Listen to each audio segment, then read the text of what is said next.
Hello, everyone, and welcome to my world. As another week goes by, we're going through another box or containers of DVDs. We're going to go through two containers here because one container has stuff I cannot really display here on this channel, while the other one is. So we're going to go through the questionable stuff first. What I can show, what can I show, and we're gonna have some stuff in here that's not quite DVDs, but and some stuff there are. We'll begin with what's this? The Gamera Ultimate Collection. This has Gamera, the Invincible, War of the Monsters, Destroy All Planets. Those of us of a certain age will probably remember being introduced to Gamera through Mystery Science Theater 3000. Gamera. Gamera. Gamera is really neat. He is made of turtle meat. We are eating Gamera. So again, those of us of a certain age know that, okay? Then we have Destroy All Monsters. Little Godzilla action here. Featuring Godzilla. Nukes New York, Mothra, Blast Beijing, Rodan, Levels Moscow, We Only Wish, King Ghidorah, Tramples Tokyo, the greatest all-star monster battle ever filmed. So yeah, again, Godzilla movies are awesome. And then we got a Godzilla double feature. This is Godzilla versus King Ghidorah and Godzilla and Mothra, the battle for Earth. So a couple, again, more Godzilla. And we have, can I just play this one?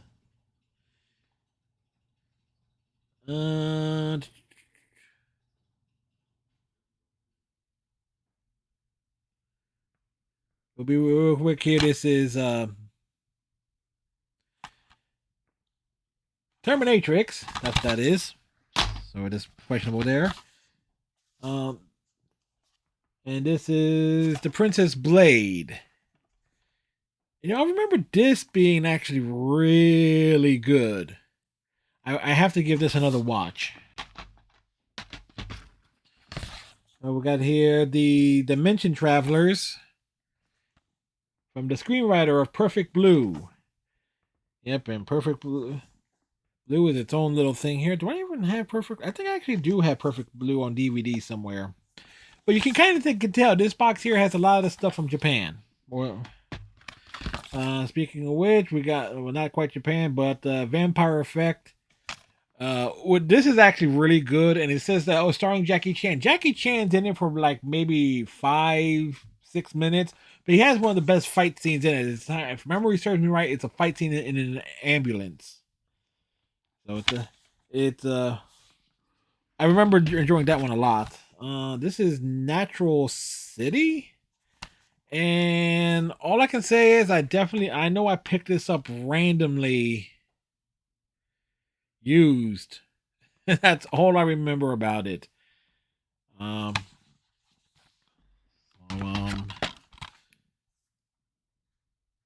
Wicked City Special Edition. We have here.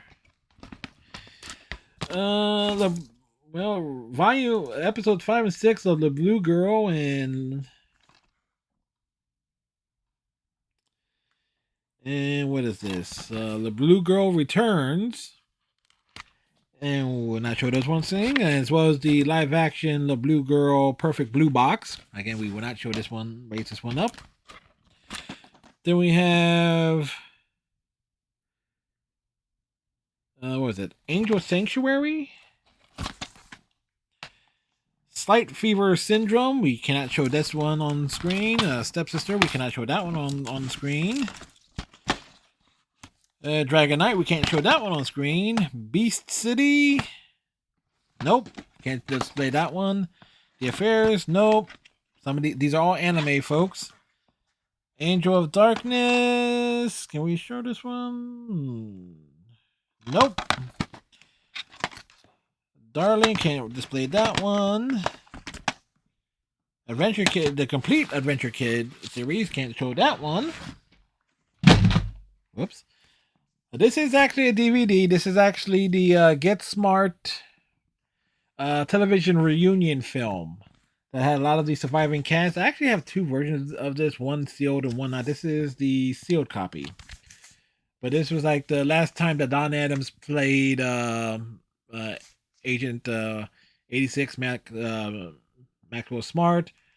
And United, this is about everyone of the surviving cast. That John Delancey is also in this. Most people know him as Q, but John Delancey is in this as well as a henchman. These are not, but these are actually computer games or computer things related. So, what's this?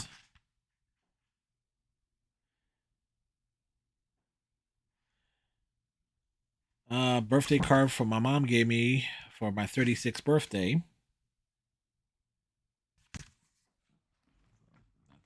That's that. So we got a couple computer games, actual computer games here, physical copies. We got Star Trek Legacy, which I think was also only released on consoles on the Xbox 360, because there was a different version on the PS2. Star Trek Voyager Elite Force, and with the expansion pack. This is a sealed copy for PC gaming. Power Rangers Super Legends. I believe I also have this on the PS2 as well. Deus Ex Revolution. This is a sealed copy. I grabbed this one when Square Enix was doing their clearance sale.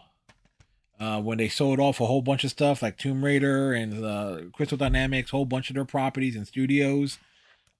And they did a clearance sale. I managed to grab a few things, none of which were Tomb Raider related. This is actually really cool. This is the complete Star Trek comic book collection. It collects everything up until like before IDW got the rights. This has everything. Like it has like all the original series comics from like the 60s, 70s, 80s, and 90s. All stuff up into like I believe all the stuff into the early 2000s. Like all the stuff like up through Marvel, when Marvel had the license, and the great Star Trek Starfleet Academy was actually a great comic book series. Oh, it got really good when Nog was written off out of the comic book, and because his character went back to Deep Space Nine. So that's one case, and this is the case that it's actually in the thumbnail. If I go through one case, go through the other case.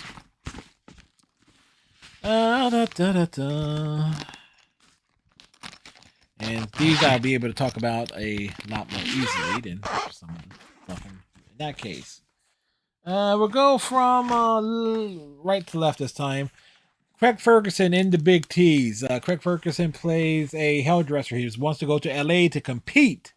And it's basically like a mockumentary of his entire journey. But it's actually a really good movie. And I think Craig Ferguson also wrote this, or did he just star in it? He was the executive producer.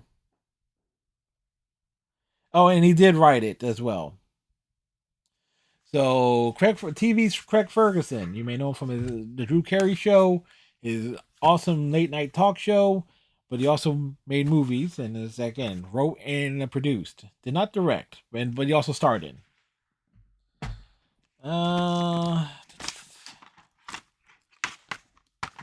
Ocean's 11. What can you say about it? As a reboot of the film that I actually prefer the version that had Sinatra, Sammy Davis Jr., Dean Martin.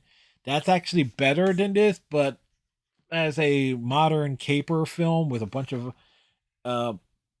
actors, being brought together, it's a fine movie. So, Harrison Ford, The Fugitive. Okay, it's a fun adventure. It's definitely a stereotype for a lot of Tommy Lee Jones's dialogue and manner of speaking and monologuing is found in this, and it definitely served as a great send up for the Leslie Nielsen film Wrongfully Accused. Born in East LA, she's starring Cheech Madden. This is like right when Cheech is splitting from Chong and going off on his own. Uh, this version is, in my opinion, not the superior version. There is the TV cut of this movie that actually has some stuff uh, put back into it, specifically the ending sequence where Cheech and I forget the his character and the romantic lead are like evading the immigration officers and so forth, and the Mad Caper ending up on the parade float. That's in the cut for the TV version of it, but it's not on the DVD. Like it almost like goes cuts to like them like on the parade float, if memory serves me right. But it's actually really funny. Could it be made today? Probably not. A lot of folks will probably find it offensive to some degree. But here's what it is there. Strange Brew, Bob and Doug McKenzie, of course, starring Rick Moranis and Dave Thomas. Saturday Night Live had a number of its sketches become movies. Well, SCTV, this is their major contribution, and it's a good one. Definitely a lot of hilarious moments. I actually remember seeing this as a kid, but I didn't know what it was. But when I saw it years later and then put two and two together and realizing what it was, it's like, yeah, it's a great romp. Does it make sense? No, but if you don't like it, you can take off, you hoser. I'm not Canadian, but this is all I know about Canada. I came from watching that movie. Harrison Ford and Blade Runner, and this is the director's cut. The original cut of the futuristic adventure. And like most people, I can't get through Blade Runner without falling asleep after a certain point. But that is what it is there. Under Siege, I've talked about this before because we have it on VHS. Is like one of the series of movies about Steven Seagal that is basically the same character in every film because the plot, the titles, is essentially the plot of the movie. Like he's hard to kill, out for justice, under siege. He's under siege too. So yeah, but arguably the best Steven Seagal film. Probably due mostly to Tommy Lee Jones and Gary Busey. Major League, back to the minors. I enjoyed this film. Is it as good as Major League and Major League 2? No, because the films got progressively worse as time went along. But it's enjoyable for what it is. It's a little baseball romp. I it probably could have done with a bit more of a licensing as like it being about a real minor league team and taking the same approach from the first film instead of turning up the wackiness. But what can you get? Major League 2, is it as good as the first film? No, absolutely not. It is not. But it repeated too much of the same tropes as the first film did. It's like I can understand it's like the players' egos getting out of control after their initial success and their fame. That could have been a great plot line and everything, and them having to rediscover, uh, got folks going through their struggles and things of that sort. Uh, like uh, Rick Vaughn, Charlie Sheen's character, actually not having as much zip on his fastball, and having actually what this movie really should have focused on was Ricky Vaughn actually learning how to pitch and not relying on the fastball. Um, Granted, that was kind of teased in it, but it wasn't really used properly. Like, oh, he came in, oh, he was working on off speed pitches over the course of in the off season, quote unquote. But the process of him like knowing how to throw a splitter or a change up is one thing. Knowing how to pitch effectively with them is another. We got Under Siege 2. Again, Under Siege is our Die Hard on a train. The premise of this is good. It's like all the stuff on the train, like going outdoors and everything, and the stunt work is actually good in this.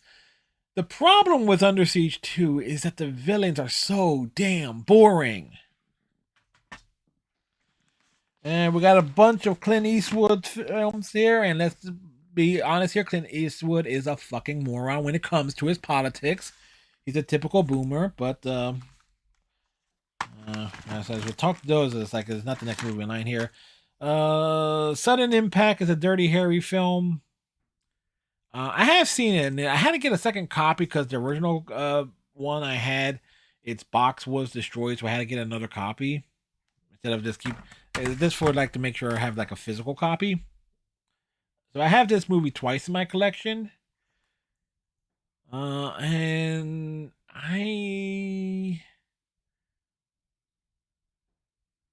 this is them going out of town. I don't remember much about it. The Enforcer. It gets busted down. I don't quite remember this one either, really.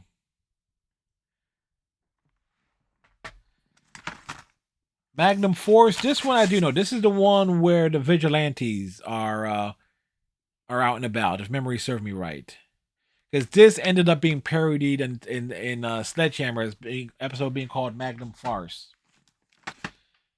Where Eagles Dare, I have this on VHS. Awesome movie. It's a movie where Clint Eastwood's eyes are actually fully open. Before he was practically blind at making the spaghetti western films. Dirty Harry, the original one. Great movie in its own right.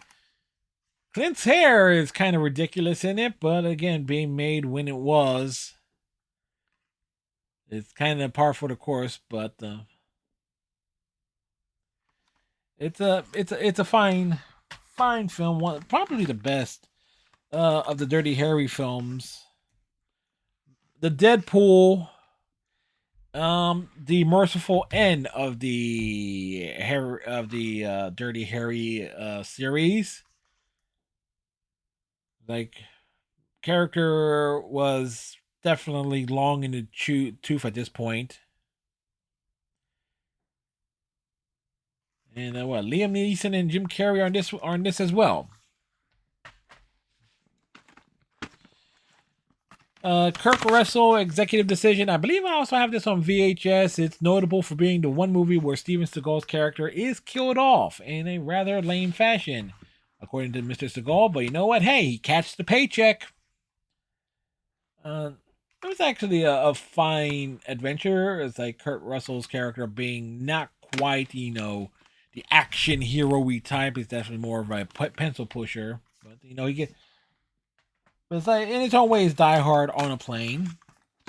Spies Like Us, starring Dan Aykroyd and Chevy Chase. This is a great film. Chevy Chase's character is so awesome in this. It's not even it is funny because he basically makes the film, and his character is so unapologetically a sleazeball. Much like a lot of Chevy Chase's characters during the 80s, like Fletch, anything he did on SNL.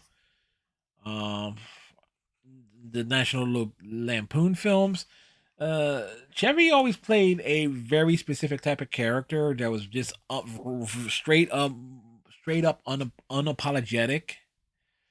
And it definitely made him a contrast to Bill Murray. And most folks say that Bill Murray was better, but they only say that. And this argument was presented to me recently that the only reason why Bill Murray is seen in a much more positive light is because every single character that he played in movies had some sort of redemption arc, like from Stripes to Ghostbusters to Was it meat? I want to say meatballs, but it's been decades since I've seen that. Uh, Groundhog Day, like all the Bill Murray characters have this growth to them, what Chevy's characters did not. So, Demolition Man, I have this on VHS. Awesome movie. I can't really say much more about it than that because I've already talked about it once. But if you've never seen it, in many ways, it is actually a danger. It's like it could be viewed as a PSA on if the Republicans get control and what the world is going, what they want the world to look like. That's basically what it is, folks. Maverick, movie based on the TV series that starred James Garner, um, who is actually in this movie. It's an alright film, and if you've never seen the original series, um, then a lot of the charm of the movie doesn't really connect because you really have to have seen at least a few episodes of the original series to appreciate all the references in this. The Dirty Dozen, great war movie. I've only seen it a couple of times, but it's a it's a really great war movie. Space Cowboys. I remember seeing this in the summer of 2000. Actually, September of 2000. I saw this in the theater in South Carolina. It was like the day I saw this and Gone in 60 Seconds the same day because it was the we were able to go off post because it was like the weekend that we were graduating or the week of that I was graduating from boot camp, and so my dad came down and we went out. It's like, oh, went and saw a few movies that day, so it was like pretty cool. Dave, starring Kevin Kline and Sigourney Weaver, excellent movie. Most will classify as a romantic comedy. I don't. It does send up a lot of like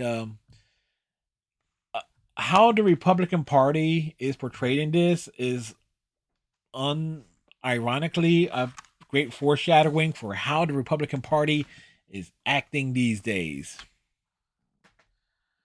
But even more so, um, the Animatrix, a collection of shorts based on the Matrix. And I remember seeing reading something recently that some of the directors who worked on this hated it, hated working on it because of the Matrix writers, creators, and all that. Uh, Basically interfered so much. But I remember a couple of the shorts in this being fairly good. But it's been a while since I actually sat down and watched it. Wild Wild West, I would dare say it is cheesy. It is a cornball film. Um, and and unfortunately, it goes so far away from the source material to make it a Will Smith summer vehicle that it kind of takes a lot of the charm out. Like if they took a lot of the silliness out and gave it a lot more weight to it, it could have been better than it was. But because it was basically a Will Smith summer movie, it kind of falls flat. Three Amigos, I watched this a lot as a kid on VHS. So when I saw it was on DVD, I made sure to grab it. It's a very fine film. And again, it's another movie where Chevy Chase's character is unapologetically a jerk, and in this case, also a dumbass. But that same could, but being a dumbass also applies to Martin Short's character and Steve Martin's character as well. Lethal Weapon 2, which makes you wonder, do I have Lethal Weapon 1 and 3 on DVD? I don't think so. Or if I did, I lost them somehow, some way. But Lethal Weapon 2, the one that introduces Joe Pesci's character of Leo Getz. You have the whole South African thing, but you're black. That whole thing when Murtaugh says, "I'm going back to South Africa." Because a lot of stuff involving apartheid and everything from the late '80s is definitely referenced on this to make it topical and connect certain things. Swordfish. This was one of my mom's movies. I've never actually sat down and watched this. National Lampoon's Loaded Weapon 1. Here's another movie, much like Born in East LA. It's a real funny movie. If you've seen the Lethal Weapon movies, this came out after Lethal Weapon 3. So a lot of the jokes are referencing things from it, including what was it, John Levitt's character getting killed off early in the film and then coming back later says, "I thought this was the sequel." But there are scenes that was in the TV edit of this that's not on the DVD. I remember seeing it on like TBS, and I was like, that was not a scene that I remember seeing in the movie. Analyze this and analyze that. Robert De Niro, Billy Crystal, and the only thing I remember, these were okay, but I do remember like after watching them and with my mom, she would pick up on like Robert De Niro's "you, you're very good, you," and she would do that for a while to me. So it's like every so often. Mortal Kombat Annihilation, awful movie, but it's like how do you take the premise of Mortal Kombat, everything that was great about the first film, and then strip it out of it and like give it no time, no editing, or no basic editing and no polish. This is a film that was just rushed out so that they could push. It was being pushed in correlation with a animated series, a live action TV series, basically as like a big push for Mortal Kombat 4. And so basically this will wrap up on in a lot of things connecting Mortal Kombat uh 3, because the Mortal Kombat 1 film was like a mix of Mortal Kombat 1 and 2 in terms of the story, locations, and things of that sort. Mortal Kombat Annihilation is essentially Mortal Kombat 3 in terms of the games, in terms of what characters are in it, and so forth. Free Jack, starring Emilio Estevez, Mick Jagger, and Anthony Hopkins. I've only seen this a couple of times. And I think, if memory serves me right, Emilio Estevez's character is ripped from the past, ends up in the future, and Mick Jagger's character is hunting him down. I'm going to have to give this one another watch at some point. Mel Brooks' Blazing Saddles, awesome movie. It's like Richard Pryor helped write a good portion of it. Particularly, I believe, wrote most of the dialogue for a lot of the white characters and how they interacted with Sheriff Bart. Of course, Bart, the Waco Kid, great on-screen comedy. It's like Gene Wilder and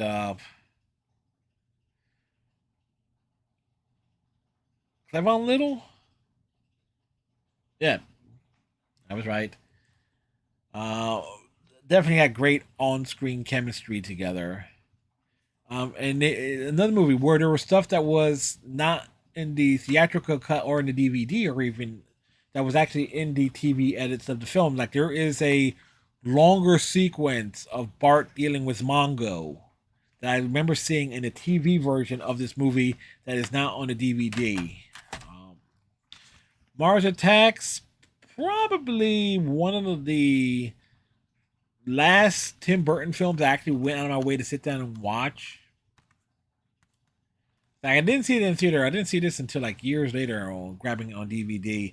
This is an excellent movie, taking the whole thing of like the whole War of the Worlds premise, and just really opening up and expanding on it. The designs for the Martians was really cool. All the cameos, um, really worked out to a large degree. It's actually it's a it definitely has that big large scope, and I believe this came out after Independence Day. I think it did, or around the same time. So So it definitely is a nice counter punch. It was like, and I would say Mars Attack is a lot better than Independence Day. Caddyshack, slobs versus snobs is like every character in this film is an asshole to some degree. There is like no, there really are no likable quote unquote heroes in this. Maybe Michael O'Keefe's character of Danny is likable to a large degree, but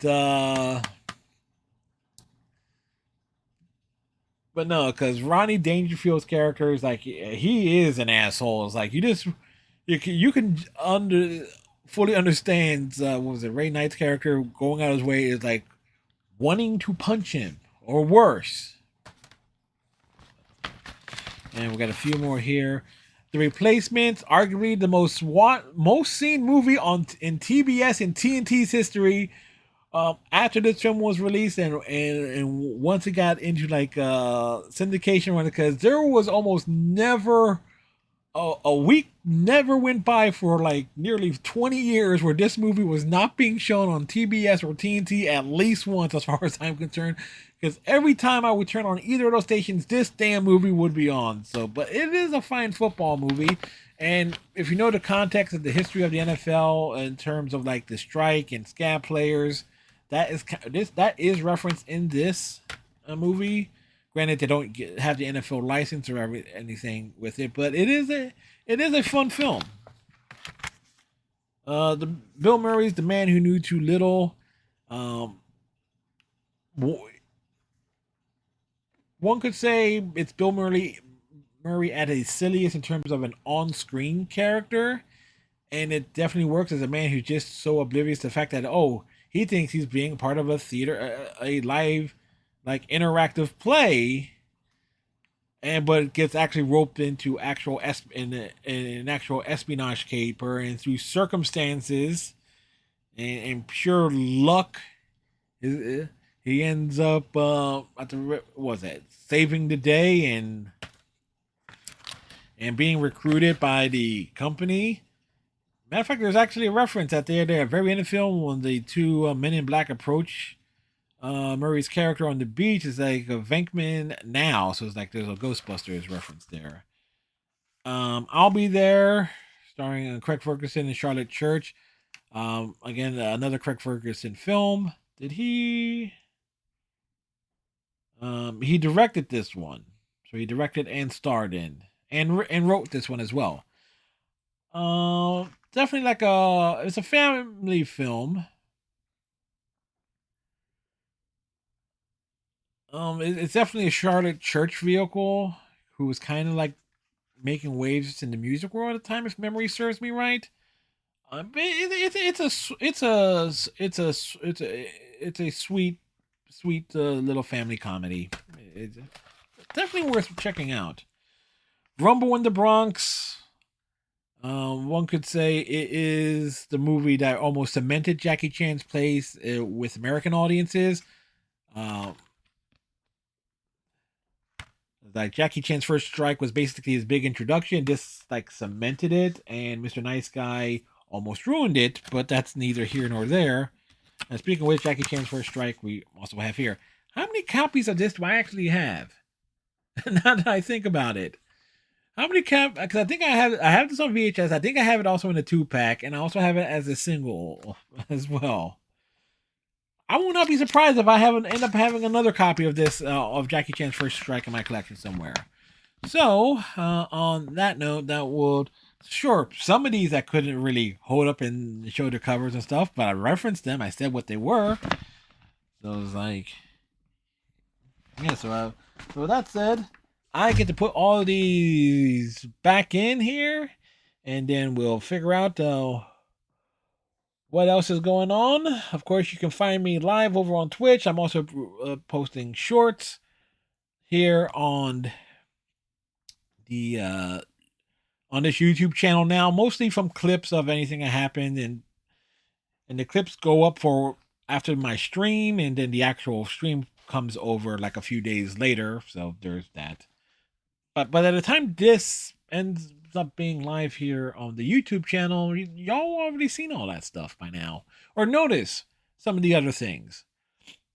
That's the trouble with recording stuff in advance. It is what it is. On that note, tighten your friendship bracelets, stay safe, have a great one, and we'll see you in the next video.